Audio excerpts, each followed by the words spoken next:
that actually Yes. second part of that first lecture. It is the system unit actually. The system unit means here that actually that most of the time that we people call it actually the CPU, right? Most of us, but this is a wrong name. That this one actually, right?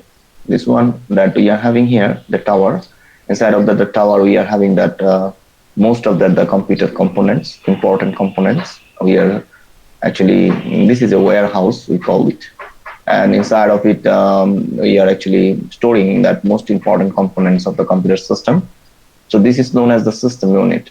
Okay, and the system unit, this system unit actually most of the people call CPU, but we have learned it already that CPU is actually a very smaller device that is actually the main central processing unit of the computer system, right? So it is a system.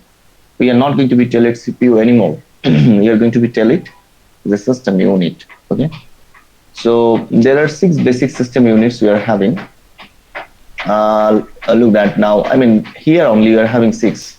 In reality, there can be more. Okay, so the first started with the desktop. This is a common name that the desktop computer that we call. So we know that with a desktop computer that typically contain the system electronic components and selected secondary storage devices.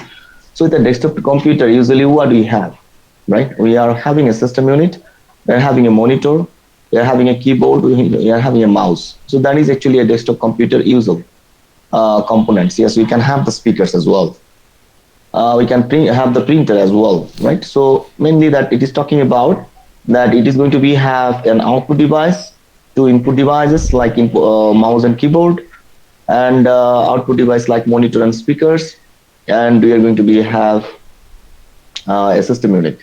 So this is actually the desktop computer system.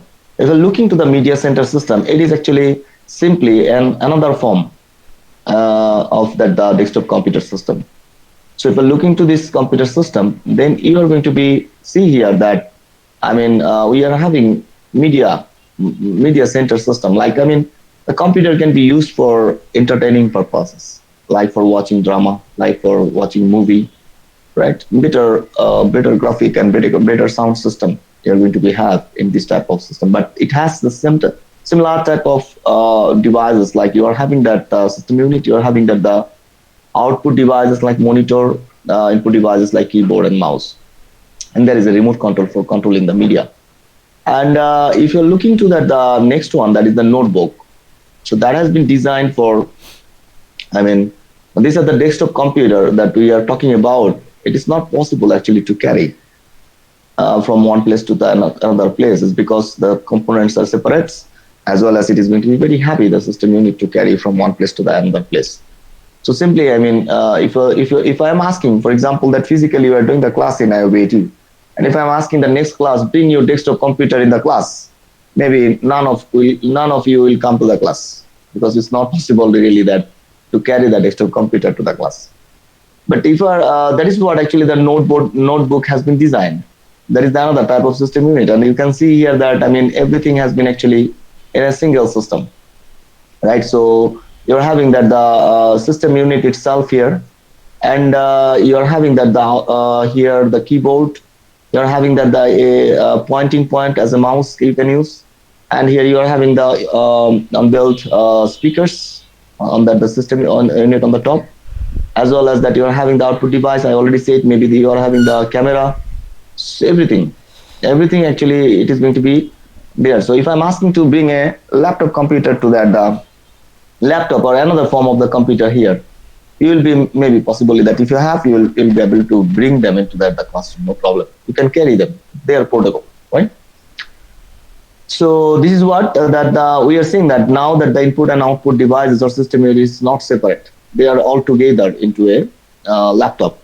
And then it is coming the netbook. That is actually short form. There is a smaller size of that laptop. This is a netbook has been, this type of system unit has been designed for business purposes.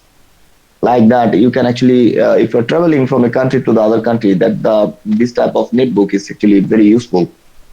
You can actually use it for emailing purposes, or maybe for presenting something, or maybe for preparing some document files and so on. So it is actually less weight, very less weight.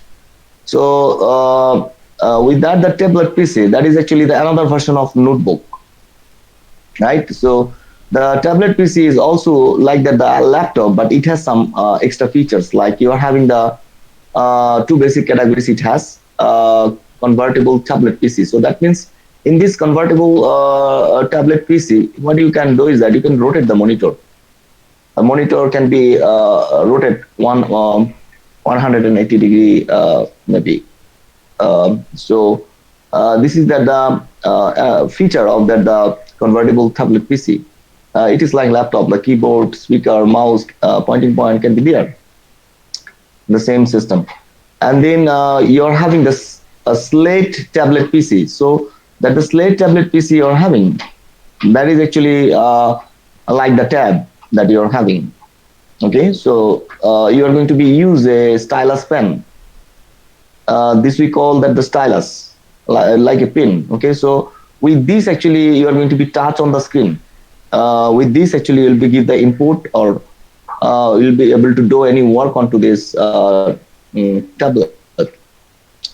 And the Intel computer system, that is actually known as that your smartphone, you can tell, okay, that this handheld system will be able to easily carry from one place to the another. So we are seeing here that the different types of the system units. So why we are having that the different types of system units? Because these system units are designed for the different purposes.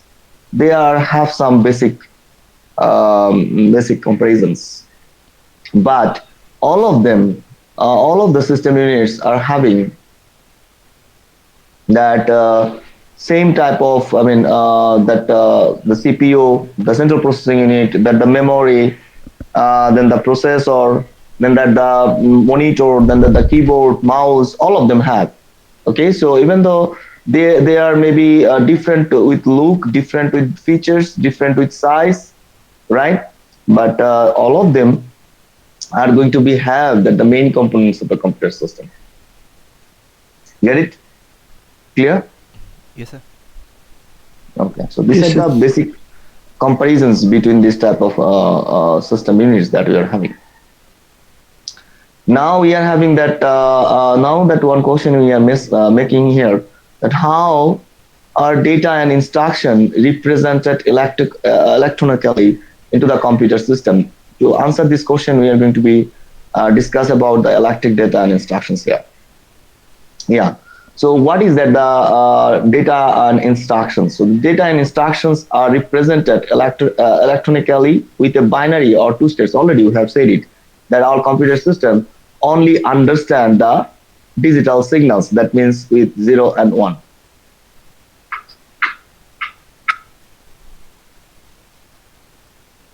So it understands only that the 0 and 1. It does not understand anything else than that, the computer system. We have already discussed about this a bit. So here we are just mentioning here that what is the bit, what is the byte. So you have already learned that the bit, one of the two states it can have, the 0 and 1. You already know that 0 means off and 1 means on. So this is the 1 bit representation, 0 and 1. And byte, 1 byte, you know that 8 bits equals 1 byte. We have discussed it already. So that's why I'm actually just, we have already learned there can be that the 256 different combinations, and with that actually the alphabet, number, special symbol can be represented. The computer will understand them with the group of the binary bits. So this is an example of 1 byte that you are having the 8 bits. So we have already discussed. So now this is that what I was talking into that the memory discussion in the last class, that okay, we are having some scheme, we are having some character coding scheme. So what are the character coding scheme is there? So yes, I mean, whatever the things we are typing into the computer system, it may be that the alphabet, it may be that the number, it may be that the some special symbol, and so on. So this is going to be need to be represented. So how it is going to be represented by this, actually by using this the character coding. So it is telling the character codes translate numerical data into characters readable by humans. So we have learned it that, I mean, this the 0 and 1 with that the combinations 256 different combinations the computer understand that what we are trying to say to him, what we are commanding him.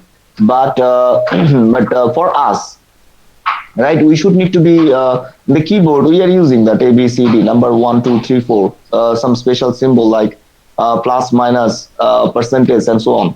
So this how it is going to be represented. That for representations actually we are using the character coding scheme. Okay, that the character coding scheme actually the usual one we use into our computer system, that is the ASCII. Okay, so that is the ASCII. It is pronounced as S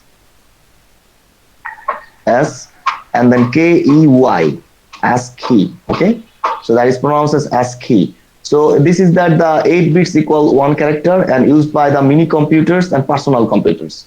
So that is that these two types of computers, the mini computers and the personal computers use the ASCII coding. So that the desktop computer or laptop computer we are using, actually we are using the ASCII coding. Okay, so with that the ASCII coding, actually we are making that the interactions with the computer. Okay, and then we are having that the extended binary coded decimal interchange code, that is the EBCDIC. So this is that the ABCD one, that is actually for the mainframe computer. So we have already said there are 4 types of computers we are having. We are having that the supercomputer, we are having that the mainframe computer, we are having the mini computers, and we are having the personal computers. So that the different types of computers are using the different coding scheme. So that for larger computer, here we can see that the ABCDIC has been used. That 8 bits equal one character and used by the mainframe computers. And this is the last one, that the Unicode, that is actually for that the foreign language, the multi-language. That I mean, for example, we are using Bangla, so that the Chinese, Korean, that the different countries, different language we are having, that we can actually use into the computer system. So that is actually supported by the Unicoding scheme. So that is the 16 bits equals one character used for the foreign language symbols. So these are the 3 types of character coding we are having. And there is a brief discussions about these 3 types of coding. So it is telling that in case of the ABCDIC, it has that the 2 to the power 8, 256 combinations, and it said that ABCDIC uses 8 bits, 4 bits for the zone, 4 bits for the digit to represent a symbol in the data. So what does it mean? It is representing 8 bits. So that the 4 bits, 2 groups. There is going to be the total 4 bit, and the next another group is going to be there. There is going to be the 4 bit. Total 8 bit is going to be there to represent a character, represent a data. Okay, there is going to be the 4 bit. So this first 4 bits is going to be called as the zone bit.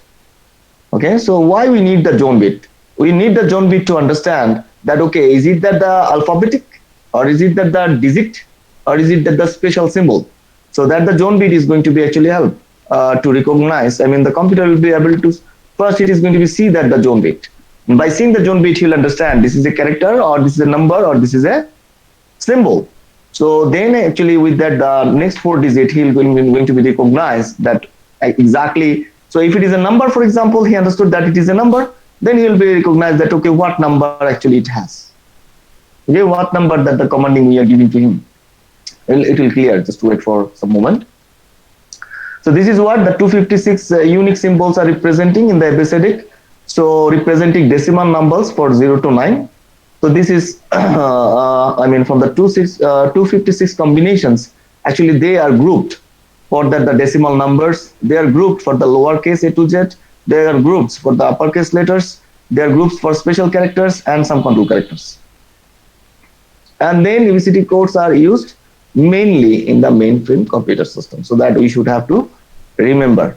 Similarly, in the ASCII code, if you're going, there are actually the ASCII code is used for the microcomputer, that desktop computer or laptop computer that we are using, as well as for mini computer. So it has the 2 versions actually, ASCII 7, ASCII 8. We are actually using now ASCII 8. So ASCII 7 was the older one, and on that time it was used to the 7-bit standard.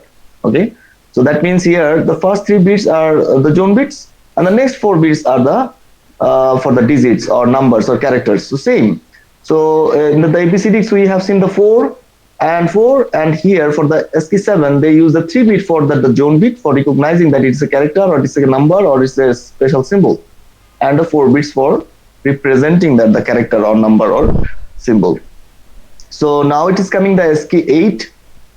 There is the 8-bit code having the 4-bit zone and 4 bits for the digit. So it has been updated and make as it like that the ABCD. So here that the 256 combinations and represents a 256 unique symbols. So that is what it has been grouped at, right? That code out of 256, code 0 to 31 represents the control characters, non-printable. And then from the code 48 to 57 is for the numeric numbers. For code 65 to 90 stand for uppercase letters A to Z. And for codes 97 to 122 stand for the lowercase letters. And the coded 128 to the 255 are the extended ASCII code. So that is actually later on, I mean, out of these 256 is because it was coming from 7 to 8. So there it was 128 combination. So there is the 128 more is actually combinations has been extended into the ASCII8. That is actually it is telling. So if we're looking to that the Unicode, we have learned it already that Unicode is a universal character coding and coding standard for the representing of the text, which includes the letters, numbers, and symbols in multilingual environments. So that is what I said, like Bangla, Chinese, Korean. So each countries are using their languages. So for that, we are using the Unicode. So it is a 32 bits to represent a symbol in the data. So that means to the power 32 over 4 billion combinations are going to be there. Yeah, it needed because you know that English, I mean, having that alphabetic and English grammar is much more easier than any other languages we are having. So that is that the discussion. But here we are having that I mean, too many combinations actually we need in the Unicode, because that is not for only one language, but it is for most of the languages in the world that actually has been included into that the Unicoding. So here the first 56 codes Unicode are identical to that the ASCII8 code. So that the first 256 code are similar to that ASCII8 combinations, and then Unicode is implemented by the different character encodings. Like there are some different format or different versions are there, like in Unicode transformation format. Then UTF, that uniform transformation format means UTF 8, 16, 32. So if you're actually going to that in your desktop computer, okay, in your desktop computer, if you're going, so maybe I can show you.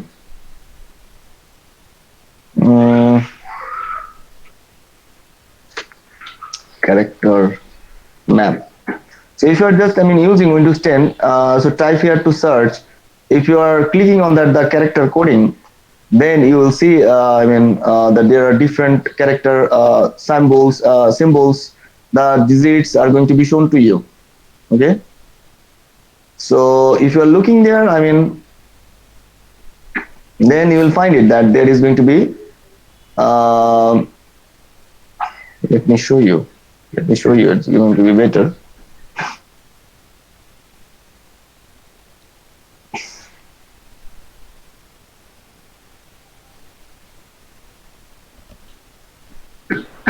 Okay, so if you are, can you see my screen? Yes, sir. Yeah, so if you are just simply here, if you are typing here that character map, right, C8A, so look that the character map has been shown. So if you are opening it, then you will see that there are different type of fonts are there, and there are a lot of combinations with that the numbers, different symbols you can actually be able to use. So if you're clicking on some of the numbers, some of the symbols, then it is going to be tell you that, okay, if I'm selecting it, that, okay, I want to copy it and I'm going to be use it. So it is telling you that actually what type of encoding scheme it is that. So for each of them, that the equal size U plus 003D. So if you're using that Latin small letter, so everyone has actually coding here. Okay. So do I have? Okay. So this is that the Bengali language. So you can see that, I mean, it has also a version, it has also a name. So that is coming from the Unicoding. Okay, so that the ASCII coding, Unicoding, and that it is going to be available in each and every computers that we are having. Okay, so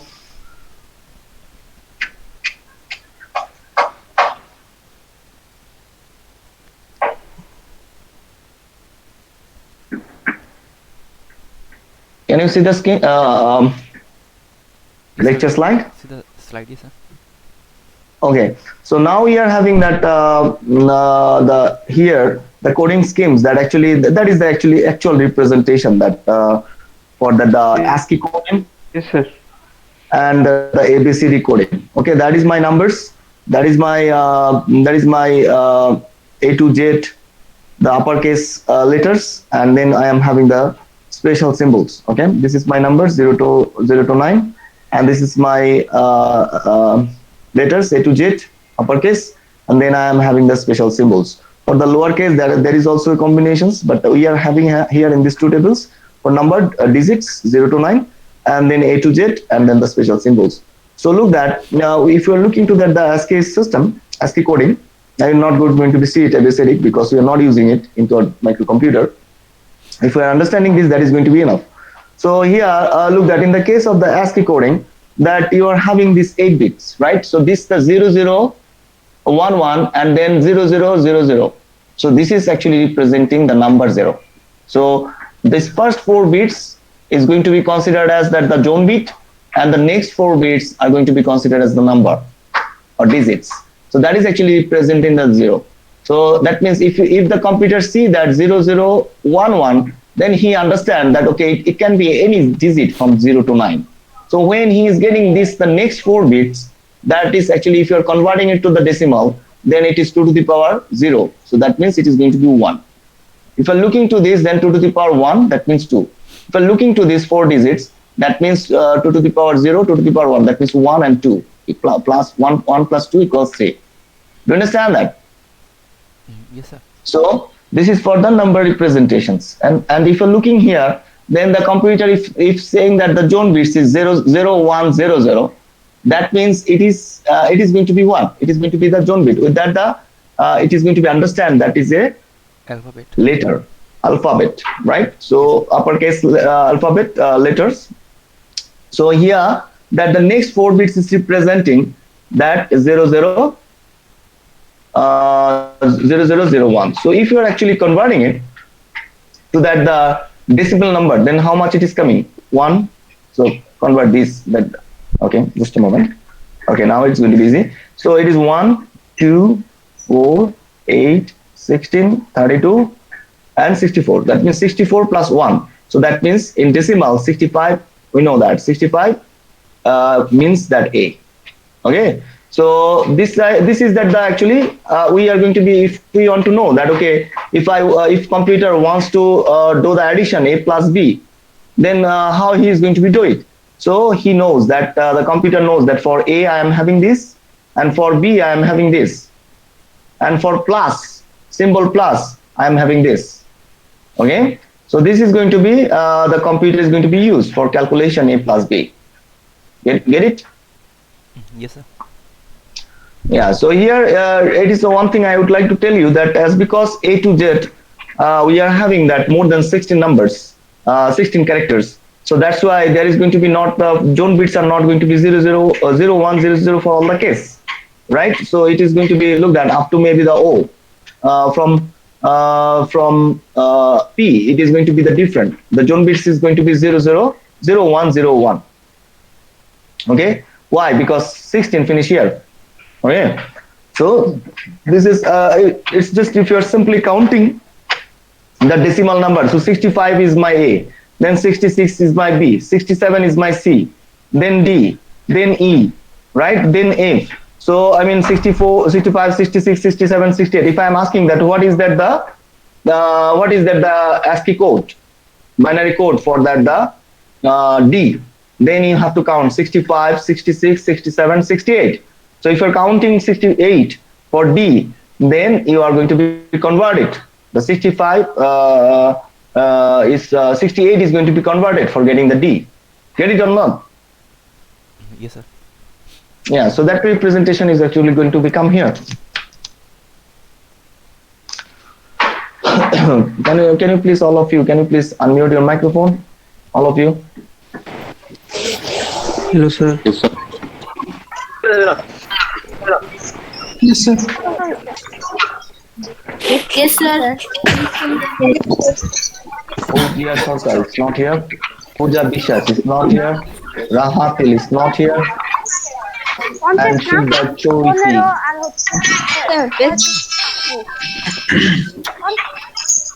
Prottasha Roy, Pooja Bishas, Rahatil. Pooja Sarkar is not here. Okay. Okay, you can mute your microphone.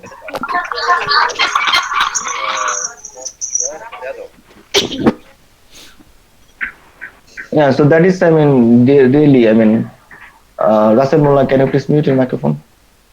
That is really disappointing if I'm saying that, I mean, you are not here. You are not listening at the lectures. You are just present here. So make sure that you are not going anywhere in your class time. You are not sacrificing that your class lecture, right? Most important when you are in the class, most important that you are listening the lectures. The other works can be done other time. In the class time, you should need to be actually fully concentrated on the lecture, on the topic. Otherwise, I mean, this is just going to be the waste of time. You're not going to be learn anything. Okay, so here we are starting the discussions about that how the ASCII. Now that the question is that how the ASCII is going to be work onto the computer system. So now we are having actually very good, very nice examples. We are going to have the 4 examples to understand that how. Sir, I was in here. Sir. Rasul Mullah, I said to mute your microphone. I know that you are here. You are not hearing me actually. That is the problem. You should need to be, I mean, find out a way to make your network better. Okay. Otherwise, I mean, you're facing problems. I'm not listening clearly, and Sir. my speech is reaching to you after a long time. So that, I mean, it's also, I mean, quite irritating. And anyway, thank you. So try to make sure that, I mean, your network is better from the next class. Okay. So we are talking about how the ASCII codes works. So here that look, that this is my computer system. Through that, actually, I'm trying to show to you that how the ASCII code is going to be worked. So that we are using the keyboard in the computer system.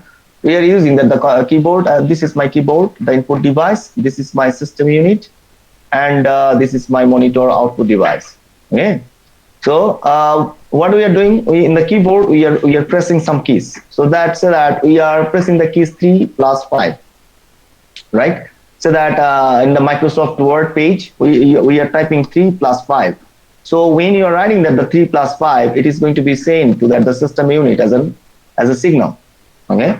So when that the signal is, so in the second step, the signal is reached to the system unit, it must need to be converted, right? So what it is going to be converted, that the instructions, inputs you have given to the computer, that is going to be converted to the signal into the ASCII code. So the signal, it is going to be sent for 3 plus 5, that is going to be converted to the ASCII code. So that what is that the ASCII code for 3? That is actually 0011 and 0011. So that you can check. It is from here. It is for 3. So it is that your code 0011 0011. Okay. So the next thing here it is coming that, okay, that is the plus symbol. Okay. For the plus symbol, the input you have given, what is that the ASCII code? 00101011. So that is here 00101011. And then what is for 5? That is 00110101. So 0011 00110101.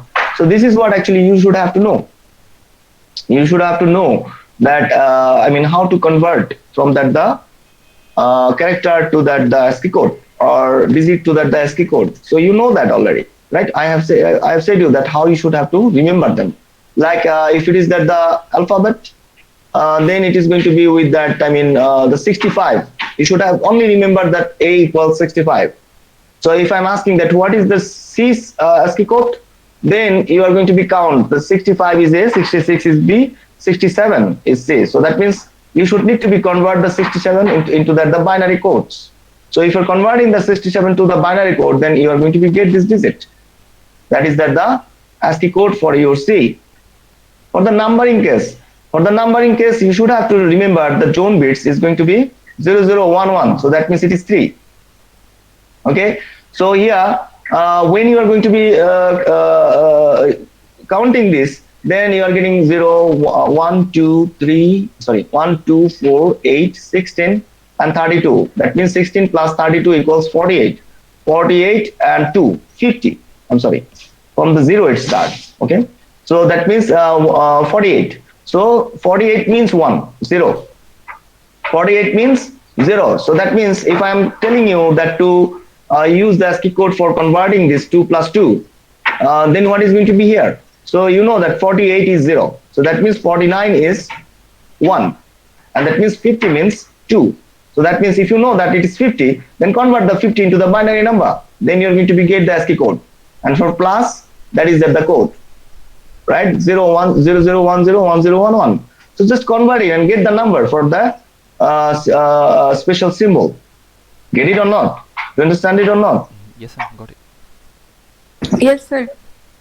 So this is what it is converting to that signal to that ASCII code, right? And then it is going to be stored. The third step is going to be stored. So that the digits are going to be stored, instructions into the memory. So into that the memory that the instruction comes, that is going to be sent to that the monitor for displaying that, okay, you have typed 3 plus 5. So that is what telling that all instructions and data have to be converted into binary data before they can be executed. So that is what the binary data here we are talking about, the ASCII code. And these examples, it tells the instructions to add 3 and 5 requires actually 3 plus 5, that actually input that we have given requires the 24 bits 24 bits using the ASCII coding scheme. So look that we are having that 8 for that for digit 3 we are 8 bits, for plus 8 bits, and for 5 8 bits. So that means we need the 24 bits using ASCII coding scheme to actually displaying this information to that the input to that the monitor. Get it or not? Clear? Yes, sir. Okay. So here the next discussions we are coming to that the system board, and we have already said, I mean we are already discussing that the system board or motherboard into our lab class. We have started it. So we already know that what the system board is. The system board or motherboard connects all the components and allows communication between the devices. It acts as a data path, allowing the various components to communicate with one another. So we have already learned it, that a motherboard is the heart of the computer system, and all the components of the computer system directly or indirectly connected with this motherboard or the system board, right? Okay. So on the motherboard, we are having that the bus lines. So in the motherboard, we are having that the bus lines. So these are the bus lines, that the different line drawn into the board. Okay, that the different bus lines. So that means the data or signal is going to be passed from one device to the another device by using these bus lines. So we said it. These are the info paths. These are the info paths that by using these paths, the computer components are actually communicating with them, communicating with each other. The signal is going to be passed from through these bus lines from a component to the other components. Okay, so it is talking about that. Okay, it is a large flat circuit board covered with a variety of different electronic components. We know that there are, here we are mainly talking about the sockets, slots, and bus lines. So we already said that what is bus lines. That is simply the info paths for that the computer system. By using that the info paths, the data signals is going to be passed from one place to the another place, from one component to the another components.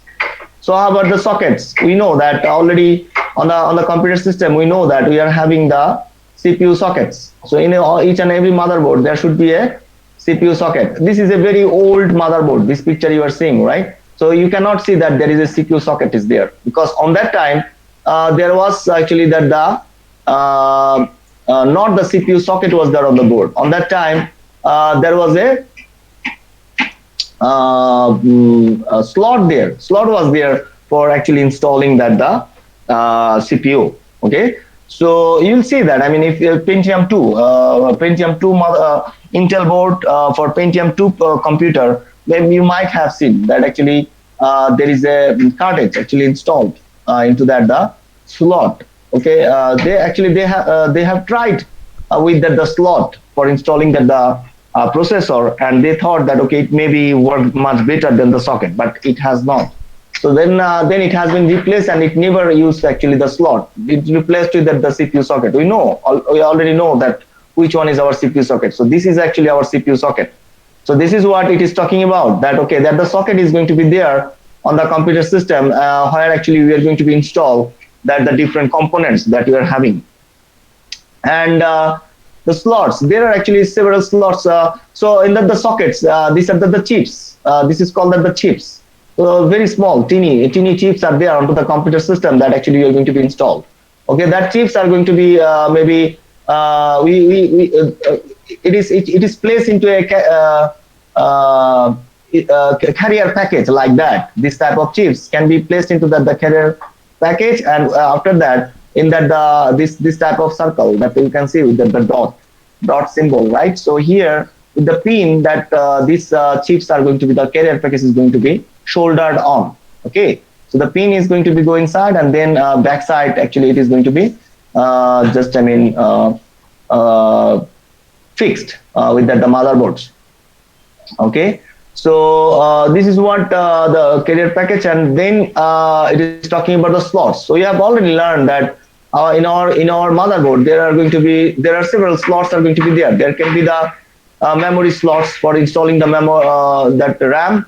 We can have that the PCI slot. We can have that the PCI Express slot or graphics or AGP slot that into the motherboard.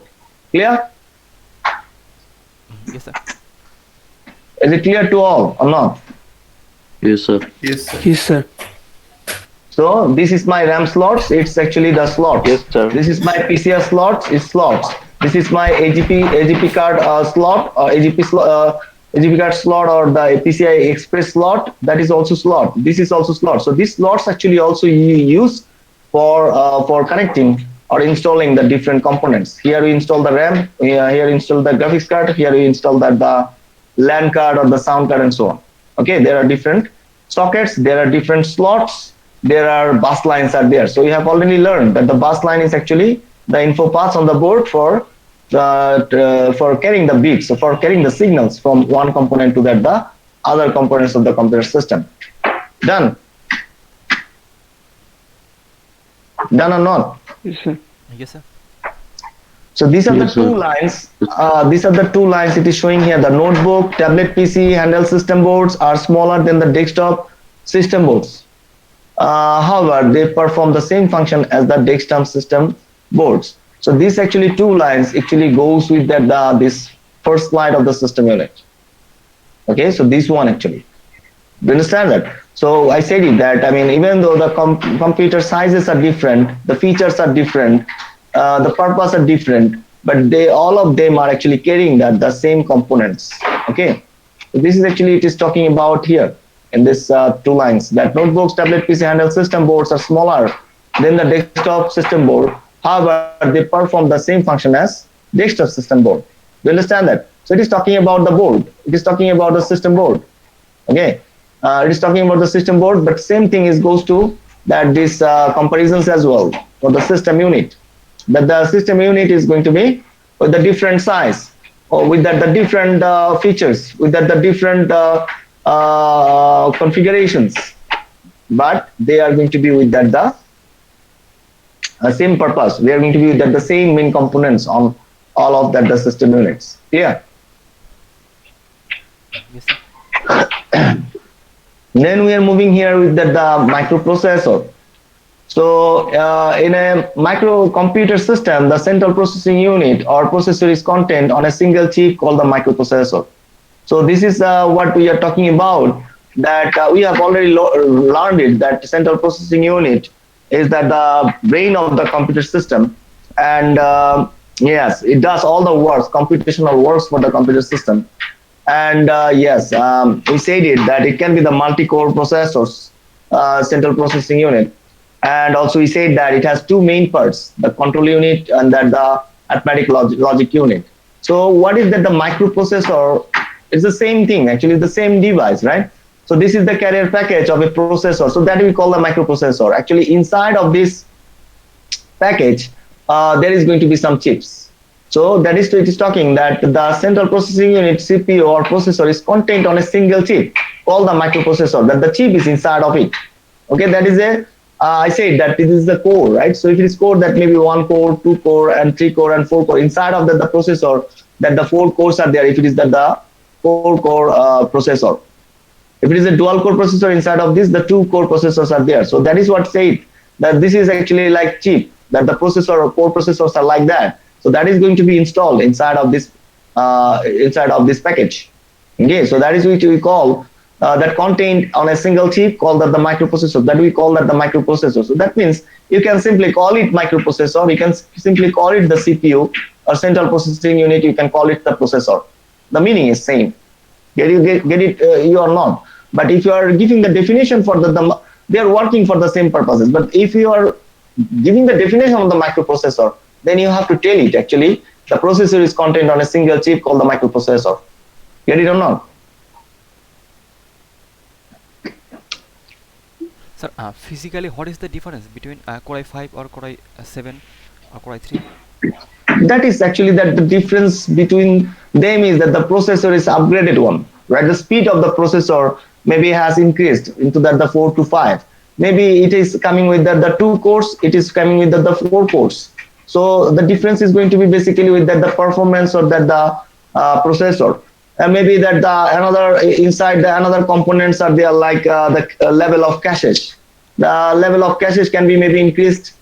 Then for controlling the cache, there is going to be some instructions that the instructions may be increased. Do you understand that? So there are going to be the different transistor, different resistors. Their performance can be increased. There can be more and less, more or less. Do you understand? The inside of the microprocessor, there are a lot of components are there. So if you are knowing that the components, knowing about those the components, then you are going to have a clear idea that what is the difference between this i4 and i5. So this that the i4 and i5, the difference is with the speed. Of course, speed is one of the factor. If it is more that i5, i7, so definitely that i7 has that the much more speed, much more powerful that from the or i5. Get it or not? Yes, sir.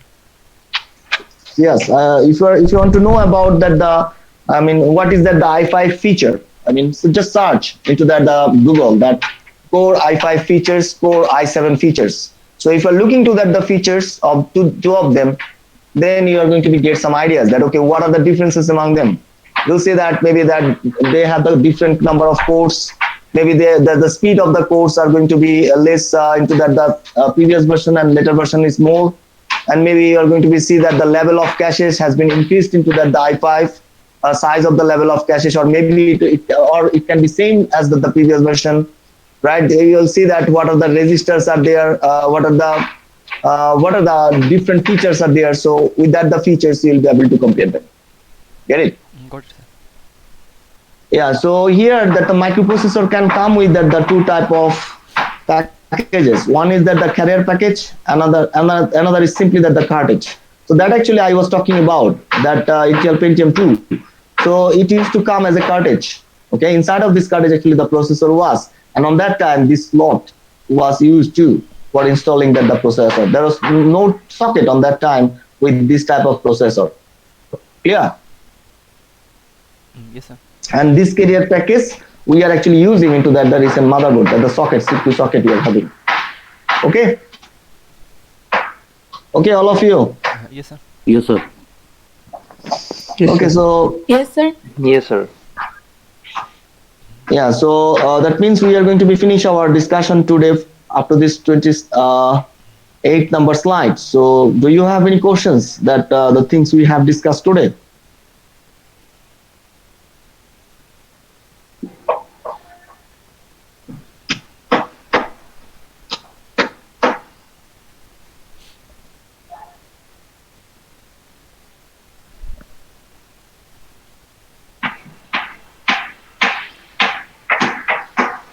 Do you have any questions that the things we have discussed today? Sir, No, slide sir. number 16, could you repeat? Slide number 16.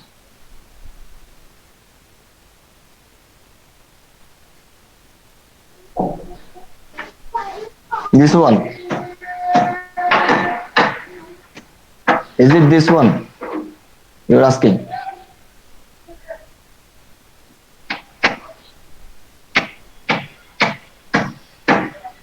Who has asked about the slide number 16? What is the question here you are having?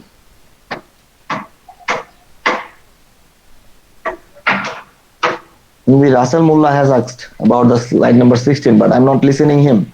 Here we are not talking about anything than that the electric data and instructions that a computer use. So you have said that we already know that actually the computer only use that 0 and 1 as because it is a digital system. And here that the 0 and 1 we are talking about, that is actually, all of we know that this is the binary system that represents that the 0 and 1, right? So that the computer understand only the 0 and 1. So we have said that what is bit, what is byte. So we know that the bit is going to be represented for 0 or 1. Bit is going to be represented with the on or off state as an electrical signal.